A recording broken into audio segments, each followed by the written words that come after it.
नमस्कार, प्रणाम। आज का सुंदर सा कार्यक्रम आप सभी को मालूम है, वीरों की भूमि है हमारी रेवाड़ी। हमारा रेवाड़ी ऐतिहासिक पौराणिक महत्व का एक बहुत उत्तम प्राचीन नगर है। यहाँ पर अनेकों पुराणों में, ग्रंथों में लिखा है कि भगवान श्री कृष्ण के बड़े भाई बलराम, उनका विवाह रेवाड़ी की राजकुमारी रेवती के साथ हुआ, जिसके कारण इस नगर का नाम आगे रेवाड़ी बना। और यहाँ पर जब भगवान श्री कृष्ण के साथ जब सभी बराती बनकर आए, तो ब्रह्मा, विष्णु, महेश, इंद्र, जितने भी देवता इस धरती पर हैं, वो सभी रेवाड़ी की पावन धरा पर आए और इस धरती को पावन करके गए।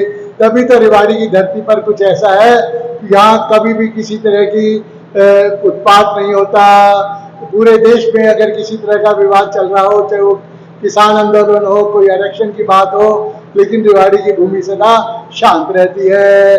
साथियों, आप सामने एक पोस्टर देख रहे हैं, उसमें सम्राट विक्रमादित्य, रेवाड़ी के हमारे सम्राट विक्रमादित्य हेमचंद्र नाम से, हेमू नाम से एक व्यापारी परिवार में उन्होंने जन्म लिया। धीरे धीरे करके उन्होंने अपने व्यापार को बढ़ाया।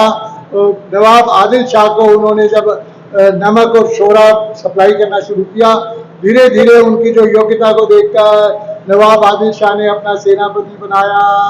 और कहते हैं कि सम्राट हेमचंद्र विक्रमादित्य ने 22 लड़ाइयां लड़ी मुगलों के खिलाफ और उनको हराया, हर लड़ाई में उनको हराया। उनके पास एक बहुत एक बड़ी टेक्निक थी, एक बहुत बुद्धिमान थे, दूरदर्शी थे। हाथियों पर चढ़कर ये युद्ध लड़ते थे। हाथियों को दोनों ओर गोछारों को अपने बर्छे और तलवारें बांधे थे और हाथियों को इतना प्रशिक्षण दिया था कि किसी भी घुड़सवार को लेकर अपनी सूंड में लपेट कर वो फेंक दिया करते थे। जब भी हाथियों की सेना लेकर ये निकलते थे, हेमचंद्र विक्रमादित्य, सामने वाली सेना के तो छक्के छूट जाते थे। 22 लड़ाइयां लड़ी इन्होंने। उसके बाद दिल्ली में इन्होंने जब अपना शासन शुरू किया, तो प्रथम हिंदू सम्राट के रूप में इन्होंने अपना राज्याभिषेक किया। रेवाड़ी की पावन धरती को हम पुनः नमन करते हैं। रेवाड़ी की पावन धरती रिजांगला का एक जो ऐतिहासिक युद्ध है, जो पूरे दुनिया में, इसको जो सभी सैनिक पूरी दुनिया के उस युद्ध को प्रणाम करते हैं, उससे उदाहरण लेते हैं। हमारे सैनिक केवल 80 सैनिक बर्फ से ढकी हुई चोटियों पर अपने सामान्यतः अपने जो है मोर्चों में बैठे हुए हैं, आराम से जीवन यापन कर रहे हैं। चारों ओर से चीन की लगभग 5000 सेना ने उनको घेर लिया, उस टुकड़ी पर उसके हमला करने के लिए, उस मोर्चे पर कब्जा करने के लिए। लेकिन रेवाड़ी के वीर सैनिक थे उसके अंदर 80 में से 60 सैनिक रेवाड़ी जिले के थे। उन्होंने डट कर उन चीनी सैनिकों को मार भगाया, हजारों सैनिकों को वहां पर मार दिया, धूल चटा दी और अंततः वो शहीद हुए देश के लिए। लेकिन हमारे देश का गौरव, रेवाड़ी का गौरव इतिहास में वो लिख कर गए। रेवाड़ी की एक वीर बेटी संतोष यादव, जोनावास की रहने वाली, रेवाड़ी जिले के पास के गांव की, हमारे यहाँ की, उसने लगातार 2 बार एवरेस्ट विजय कर पूरी विश्व में एक रिकॉर्ड बनाया। हमारी बेटियां किसी से कम नहीं है। वर्तमान में हमारी रेवाड़ी में यदि मैं आपको बताऊं कि कितने बड़े बड़े काम हो रहे हैं, तो आपको बहुत गौरव होगा। रेवाड़ी में अनेकों ऐसी संस्थाएं बनी हैं जिनमें गरीब बच्चों की शिक्षा का भरपूर प्रबंध किया जाता है। यहाँ के जो सामाजिक संस्थाएं जब अपना कोई भी ब्लड डोनेशन कैंप लगाती हैं, कल हमारे साथियों ने मिरिंडा कंपनी में कैंप लगाया, तो वहां पर उनके पास 130 यूनिट ब्लड आया।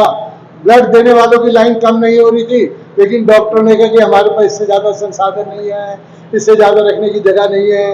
रेवाड़ी के लोग किसी भी त्याग और बलिदान में कहीं भी कम नहीं रहते। रेवाड़ी की धरती को एक वरदान है, यहाँ पर किसी तरह का कोई विवाद कभी आज तक खड़ा नहीं हुआ। और मैं बड़े गौरव के साथ बताना चाहता हूँ, 7 वर्ष पहले हमने हमारा परिवार की संस्था को यहाँ पर शुरू किया। आज रेवाड़ी जिले के 5000 से अधिक सदस्य, अधिक भाई बहन हमारे साथ जुड़ चुके हैं। हमारा परिवार का क्या उद्देश्य है? रेवाड़ी शहर, रेवाड़ी जिला, इनका कोई भी व्यक्ति बीमार न रहे, किसी तरह की उसके जीवन में कमी न रहे। उसको यदि स्वास्थ्य संबंधी को परेशानी है तो उसको हम यहाँ दूर करते हैं। उसको कोई किसी आर्थिक परेशानी आती है तो उसको हमारे साथ बहुत सी संस्थाएं जुड़ी हुई हैं, वहां भेजकर उसकी शंका का समाधान करते हैं और उसके जीवन को एक नई राह दिखाने का प्रयास करते हैं। साथियों, हमें गर्व है अपनी जन्मभूमि रेवाड़ी पर, और आज हम यहाँ से एक प्रतिज्ञा करके जाते हैं कि रेवाड़ी को स्वच्छता में भी हम नंबर 1 बनाएंगे। हम सभी मिलकर प्रयास करेंगे, पॉलीथीन का उपयोग नहीं करेंगे, ना केवल अपने घरों को स्वच्छ रखेंगे, अपनी गली को भी स्वच्छ रखेंगे। इससे अपने आप हमारा रेवाड़ी जिला पूरे देश में एक उदाहरण के रूप में आएगा। जहाँ हम रहते हैं वही स्थान हमारा स्वर्ग होता है। जननी जन्मभूमि स्वर्गादपि गरीयसी, जननी जन्मभूमि स्वर्ग से भी सुंदर है। साथियों, आज के इस मुबारक मौके पर मैं आपको बहुत बहुत बधाई देता हूँ। रेवाड़ी नगर के वीर साथियों को, अपने सामने जो हमारे साथ दाएं बाएं बैठे हैं, उन सभी को प्रणाम करता हूँ। बड़े प्रेम से बोलेंगे, बोलो शिव शंकर भोलेनाथ की।